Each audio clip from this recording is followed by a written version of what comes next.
Welcome back. సిఏఏపై మరోసారి ఎందుకు చర్చ జరుగుతోంది? కేంద్రం సిఏఏ అమల్లోకి వచ్చిందని చెప్తుంటే రాష్ట్రాలు ఎందుకు వ్యతిరేకిస్తున్నాయి? అసలు ఈ చట్టం విషయంలో వివాదం ఎందుకు? సిఏఏ ఎప్పుడు ఆమోదించబడింది? సిఏఏలో ముస్లింలను చేర్చకపోవడంపై కేంద్రం ఏం చెప్తోంది? ఈ చట్టం ప్రకారం ఎవరికి పౌరసత్వం లభిస్తుంది? దీని పౌరసత్వం కోసం ఎలా దరఖాస్తు చేసుకోవాలి? Let's watch the story.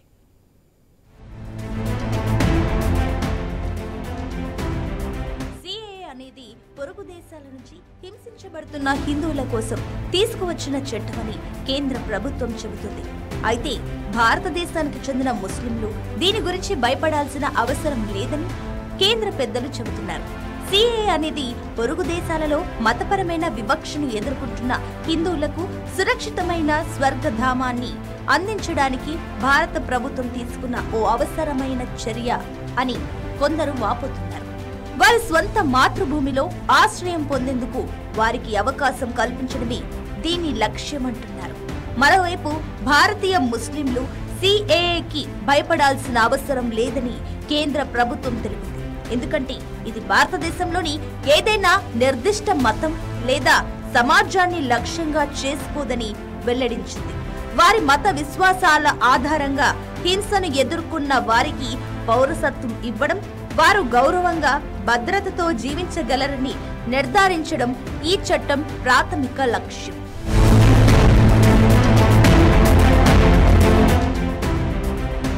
Pakistan, Bangladesh వంటి పొరుగు దేశాలలో ఎదుర్కొంటున్న మతపరమైన వివక్ష కారణంగానే చాలా మంది హిందువులు భారతదేశానికి వలస వస్తున్నారు. పొరుగు దేశాల్లో హింసను అనుభవించి భారత్కు వచ్చిన వారికి పౌరసత్వం కల్పించడం ద్వారా వారికి స్వేచ్ఛ కల్పించినట్లు అవుతుందని సిఏఏ చెబుతోంది. అలా చేయడం ద్వారా ఈ వ్యక్తుల హక్కులు, శ్రేయస్సును రక్షించాల్సిన అవసరాన్ని ఇది గుర్తిస్తుంది. వారు స్వదేశంగా పిలువగలిగే భారతదేశంలో ఓదార్పు, భద్రత కలిగి ఉంటారు. పాకిస్తాన్లో హిందువుల పట్ల మతపరమైన వివక్షత వలన బలవంతపు మత మార్పిడిలు, హింసించడం, విద్య, ఉపాధి అవకాశాలను పరిమితం చేయడం వంటి అనేక రకాలైన హింసకు దారితీసింది. అటువంటి కష్టాలను ఎదుర్కొన్న హిందూ వ్యక్తులకు భారతదేశంలో ఆశ్రయం, పౌరసత్వం పొందేందుకు సిఏఏ అవకాశం కల్పిస్తుంది. ఇక్కడ వారు వివక్ష లేదా హింసకు భయపడకుండా తమ విశ్వాసాన్ని స్వేచ్ఛగా పొందవచ్చు. ఇది వారి సాంస్కృతిక, మతపరమైన గుర్తింపును కాపాడడమే కాకుండా అట్టడుగు వర్గాల హక్కులు, శ్రేయస్సును పరిరక్షించడంలో వారికి అండగా ఉంటుంది.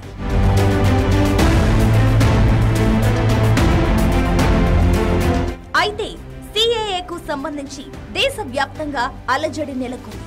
దేశవ్యాప్తంగా సిఏఏపై చర్చ మరోసారి తీవ్రమైంది. ఇంతకు ముందు కూడా పౌరసత్వ సవరణ చట్టంపై చాలా సార్లు వివాదాలు వచ్చాయి. సిఏఏ అనేది దేశంలోని చట్టం. ఇది ఎట్టి పరిస్థితుల్లోనూ అమలు చేయబడుతుందని కేంద్ర ప్రభుత్వం తెలిపింది. ఈ చట్టంలో మతంతో సంబంధం లేకుండా ఏ భారతీయుడు పౌరసత్వాన్ని తొలగించే నిబంధన లేదు. ఈ చట్టం నుంచి భారతదేశంలోని ముస్లింల పౌరసత్వానికి లేదా ఏ మతం, వర్గానికి చెందిన వ్యక్తులకు ఎటువంటి ముప్పు లేదని కేంద్రం స్పష్టం చేసింది.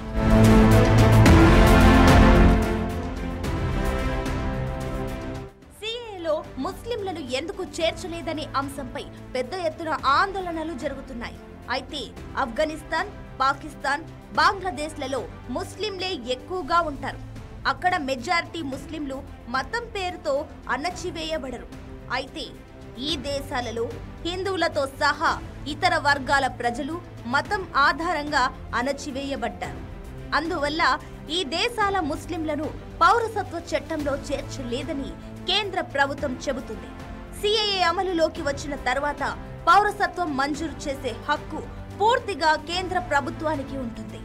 పాకిస్తాన్, బంగ్లాదేశ్, ఆఫ్ఘనిస్తాన్ నుంచి హిందూ, సిక్కు, బౌద్ధ, జైన్, క్రిస్టియన్, పార్సీ మతాలకు చెందిన శరణార్థులకు భారత పౌరసత్వం ఇవ్వబడుతుంది. డిసెంబర్ 31, 2014 లోపు భారతదేశానికి వచ్చి స్థిరపడిన వారికి మాత్రమే ఈ పౌరసత్వం లభిస్తుంది. ఈ చట్టం ప్రకారం పాస్పోర్ట్, వీసా లేకుండా భారతదేశంలోకి ప్రవేశించిన లేదా చెల్లుబాటు అయ్యే పత్రాలతో భారతదేశానికి వచ్చిన వారిని అక్రమ వలసదారులుగా పరిగణిస్తారు.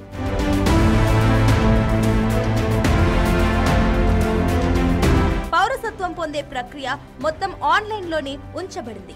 దీనికి సంబంధించి ఆన్లైన్ పోర్టల్ను కూడా సిద్ధం చేశారు. పౌరసత్వం పొందడానికి దరఖాస్తుదారులు ఎటువంటి పత్రాలు లేకుండా భారతదేశంలోకి ప్రవేశించిన సంవత్సరాన్ని సూచించాలి. దరఖాస్తుదారు నుంచి ఎలాంటి పత్రం అడగబడదు. పౌరసత్వానికి సంబంధించి పెండింగ్ లో ఉన్న కేసులన్నీ ఆన్లైన్లో బదిలీ చేయబడతాయి. అర్హులైన వ్యక్తులు ఆన్లైన్ పోర్టల్ను సందర్శించడం ద్వారా మాత్రమే దరఖాస్తు చేసుకోవాలి. ఆ తర్వాత హోం మంత్రిత్వ శాఖ దరఖాస్తును పరిశీలిస్తుంది. దరఖాస్తుదారుకు పౌరసత్వం జారీ చేయబడుతుంది.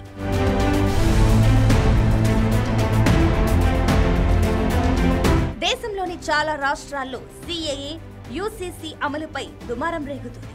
అనేక రాష్ట్రాల్లో సిఏఏ, యూసీసీకి వ్యతిరేకంగా నిరసనలు చెలరేగాయి. దీని కారణంగా ఈ చట్టాలు అమలు కాలేదు. అనేక రాష్ట్రాల్లో కొనసాగుతున్న నిరసనల దృష్ట్యా కేంద్ర ప్రభుత్వం కూడా తన వాదనలు వినిపించింది.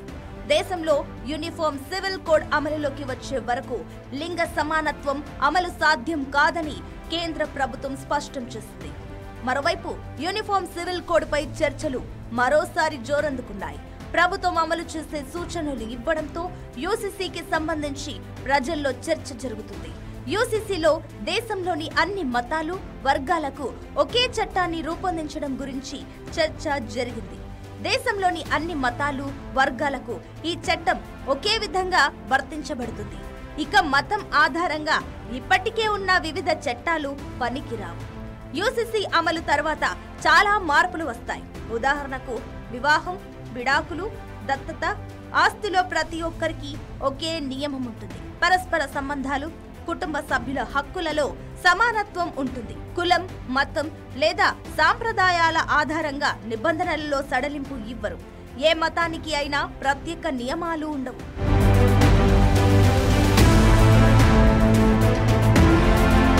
యూసీసీతో పాటు సిఏఏని కూడా ప్రజలు తీవ్రంగా వ్యతిరేకిస్తున్నారు. ఎందుకంటే వాస్తవానికి వీటి గురించి అనేక అపోహలు ఉన్నాయి. యూసీసీ అమలులోకి వచ్చిన తర్వాత కూడా ప్రజల మత విశ్వాసాల్లో ఎలాంటి తేడా ఉండదు. అదే సమయంలో యూసీసీ అమలు తర్వాత మతపరమైన ఆచారాలపై ఎటువంటి ప్రభావం ఉండదు. పండిట్లు, వివాహాల విషయాల్లో ఎలాంటి మార్పులుండవు. అలాగే సిఏఏ అమల్లోకి వచ్చిన ఇక్కడి వారి హక్కులకు ఎలాంటి భంగం కలగదు.